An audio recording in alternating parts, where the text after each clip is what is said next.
Okay, here's the first pointer example. This is just called pointer.c in the chapter 13 folder. It's pretty straightforward. It just uses that pair of variables that we were looking at in the slides. But now I want to actually go and look at some of the syntax. Here we have 4 lines of code.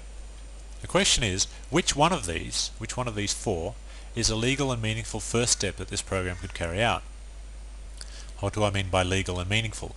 Well, firstly, that it will compile, and secondly, that it will actually do something that won't crash the program, or is actually useful, or valid, or whatever you want to call it. I'll give you a hint. 2 of them are legal, in other words, they will compile, and 2 of them will not compile. Of the 2 that will compile, only 1 of them is legal and meaningful. Now, I'm going to go through this slowly by explaining what each one of these lines does. I'm going to put a little comment next to it. And those comments will be saved in this file pointer.c, so when you go and look at it, it will have comments in it. And I'll explain each one as we go. Okay, let's have a look at the first one. What's going on here? This says star ptr equals x. So let's try and translate that into English. The contents, or the thing that ptr points to, the value that the thing that ptr points to is set to x. Is that legal? Well, x is an integer. Good, so it is legal. That will compile. So I'll now put a comment next to that. So it's legal, but is it meaningful? Is it useful to do that as a first step in this program? And the answer is no. It isn't. Why not? Well, because I actually did discuss this in the slides. ptr has not yet been initialized. The pointer variable itself is just pointing off to some random area of memory. You have no idea where it's pointing to at the moment. So what you're doing here is you're effectively taking the value of x, whatever that happens to be, and that's not initialized either, but that's not quite so crucial. You're taking whatever integer value is in x and you're assigning it into some random area of memory. In other words, you're overwriting some piece of memory that you have no idea which piece of memory it is, and you're overwriting it with some random number. So that is not a good first step for this program. I'll just put that into the comment as well. So it's legal, but it's unwise because ptr is not initialized. Neither is x, but that's not quite so crucial. Let's look at the next line of code. Address of ptr equals x. Now, will that compile? What does that mean? It means take the address of the pointer. Take the address of the pointer? You can take addresses of pointers. They are variables, and every variable has an address. If you recall back to our slide, x had the address of 103, and ptr obviously had the address of, I think it was 111. So pointers have addresses as well. So it's actually possible to have a pointer to a pointer, but we'll look at that in a later chapter. I know that sounds scary, but it is perfectly okay. Anyway, the address of pointer, let's think back to our example, that would have been 111, and we're trying to set that to x. Now, the address of the pointer is the address of the pointer. We can't change it. We can't move pointer from one place to another, which is what it looks like we're trying to do here. If ptr is 111, so if the address of ptr is 111, that's cast in stone. ptr lives there, and that's where it lives. We cannot ask it to live somewhere else. So that is not legal. The compiler will reject that. So I'll put that in there. Okay, so we're actually, it seems like we're attempting to move ptr around from one place to another, and you simply can't do that. It's not a valid thing to do in C. Okay, let's look at the third example. ptr equals address of x. So it means take the address of x and assign that to the variable called pointer. Now the address of x is, well, from the example before it was, what, 103, and ptr is a variable that can contain an address, so it looks pretty legal. It is legal. I'll put that in now. The next question is it meaningful? Is it okay to do this as a first step in a program? And yes, it is. It's an initialization. It's setting pointer to be equal to something. It's initializing pointer. It's saying, okay, I've got a pointer here that doesn't point to anything at the moment, set it to point to x. It doesn't matter that x is not initialized yet. We can initialize x next, or we could have already initialized x. It doesn't really matter. All we're doing here is initializing pointer. We're setting that big yellow arrow to point to 103, the memory address 103. So I'll just write that into the comment as well. Okay, so it's legal and meaningful, we're initializing pointer. So obviously the final one is not legal and it's not meaningful. Why not? Well, we're almost like we're pretending that x is a pointer and we're trying to find the thing that x points to. But x is not a pointer. X is just a plain old integer, so x cannot possibly point to something. So taking the contents of x is a meaningless thing to do. So I'll just write that into the comment as well. Okay, so x is not a pointer, it can't point to anything. Okay, that's all I wanted to show you in this particular example. I've got another file prepared called pointer2.c. Let's have a look at that. Here we are, pointer2.c. This one we actually are trying to achieve something. We've got a float called f and we've got a pointer to a float called ptr. What's our task? Our task is to get the value of 3.5 into f. That's our task. Well, that sounds easy enough. Let's do that. F equals 3.5. Simple. Okay, we also want to do it without using a statement that begins f equals. Notice this statement does, of course, begin f equals. Okay, so we obviously can't do that. What can we do? Let's get rid of all these question marks.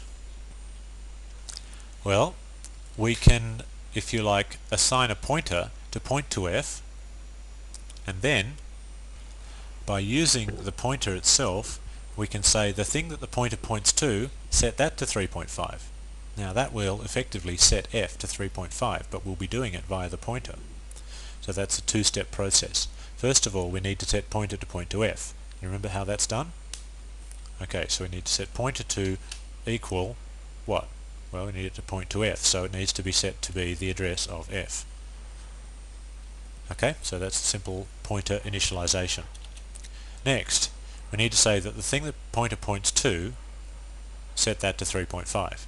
So, the thing that pointer points to is written asterisk ptr, we set that to 3.5. Okay, now, will it compile and will it work? Those are the questions. Let's try and find out. Compile. So it does compile. Does it run? The value of f is 3.50000. So that's working. Notice that we are finding out the value of f here. We could just as easily change that to star ptr. In other words, this printf could be just as useful at telling us what is the value that pointer points to. Let's try that. No errors. And again, it's 3.5. So I'll just put that back the way it was. So it can work either way. Okay, I hope that's clear. Now I'm going to move on to a file called pointer3.c, which is a different set of ideas again. This is pointer3.c. Now I want to do something a little bit clever here. I've got two variables x and y and a ptr pointer that points to a character. It doesn't point to an integer, it points to a character. This program's in two parts. The first part is to find out the current memory address of x and y. And you don't need to use ptr to do this. ptr is only used in the second part of this program. Okay, so let's go and have a look at this printf. We need to find out the memory address of x. And what's the memory address of x? Well, it's going to look like this. It's going to be ampersand x. That's the address of x, correct? Okay, but now we need to actually display that. So we need to put a percent something here. Percent what? Percent what? Okay, now we can look at the hint.